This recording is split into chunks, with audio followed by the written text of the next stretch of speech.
Hello guys, ഞാൻ already ഒരു video ഇട്ടിട്ടുണ്ടായിരുന്നു. ഈ ആംപ്ലിഫയറിന്റെ റീസ്റ്റോറേഷനായിട്ട് ബന്ധപ്പെട്ട ഒരു വീഡിയോ ആയിരുന്നു.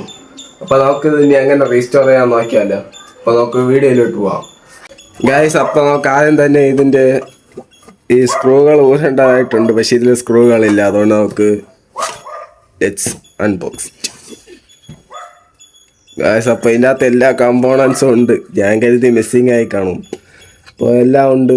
അപ്പോൾ ഒരു സാധനം മാത്രം മിസ്സിംഗ് ആണ്. പവർ കോഡാണ്. കണക്ട് ചെയ്യേണ്ട വയറതാ ഇവിടെ ഉണ്ട്. പവർ കോഡ് മിസ്സിംഗ് ആണ്. നമുക്കിനി ഒരു പവർ കോഡ് കണക്ട് ചെയ്ത് ജസ്റ്റ് ഒന്ന് ഓൺ ചെയ്താൽ നോക്കാം ഓൺ ആവുന്നുണ്ടോന്ന്.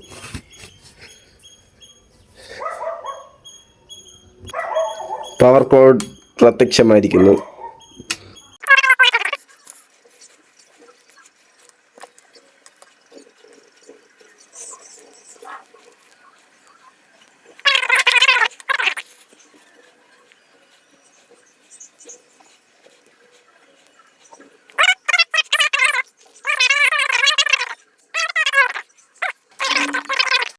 Let's check it.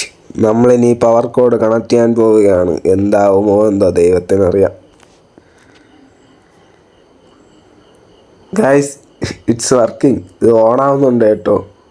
ഇത് ഓണായിട്ടുണ്ട്. ഇനി സ്പീക്കർ ഔട്ട്പുട്ട് കിട്ടുന്നുണ്ടോ നോക്കാം. ഒരു 4 ഇഞ്ചിൻ്റെ സബ് വൂഫർ എടുത്ത് ഞാൻ കണക്ട് ചെയ്തു. ഇനി അടുത്ത് നമുക്ക് ഇതിലേക്ക് ഇൻപുട്ട് കൊടുക്കാം, ആഡിയോ ഇൻപുട്ട്. അതിന് വേണ്ടിയിട്ട് ഒരു MP3 മൊഡ്യൂള് നമ്മൾ ഉണ്ടാക്കിയത് തന്നെ എടുക്കുകയാണ്. ഇതിനി ആക്സ് ആയിട്ട് നമ്മുടെ ഈ ആംപ്ലിഫയറിലോട്ട് കണക്ട് ചെയ്യാം. ഇനി ഒരു NCS സോങ് പ്ലേ ചെയ്ത് നോക്കാം, അല്ലെങ്കിൽ കോപ്പിറൈറ്റ് കിട്ടാൻ സാധ്യത ഉണ്ട്. അപ്പോൾ NCS സോങ് പ്ലേ ചെയ്ത് നോക്കുകയാണ്.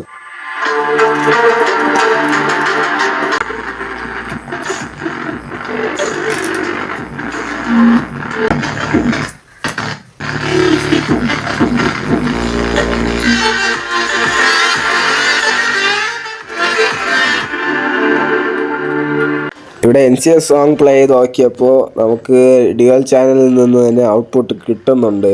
അപ്പോൾ നമുക്ക് മനസ്സിലാക്കാം ഇതൊക്കെ ICക്ക് ഒരു കുഴപ്പമില്ലെന്ന്. അടുത്തത് നമുക്ക് ആ ക്യാബിനൊന്ന് അഴുക്കെല്ലാം തുടച്ച് പറക്കി എടുക്കാം. എല്ലാം നല്ല വെള്ളം കൊണ്ടങ്ങ് ക്ലീൻ ചെയ്തെടുക്കുകയാണ്.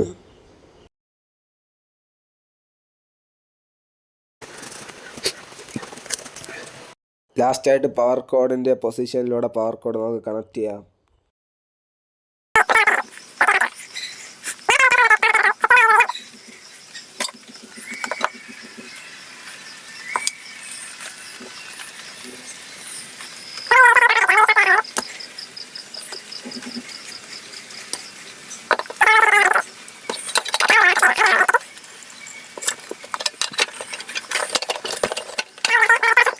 അപ്പോൾ എൻ്റെ വീഡിയോ കണ്ട എല്ലാവർക്കും നന്ദി അറിയിക്കുന്നു.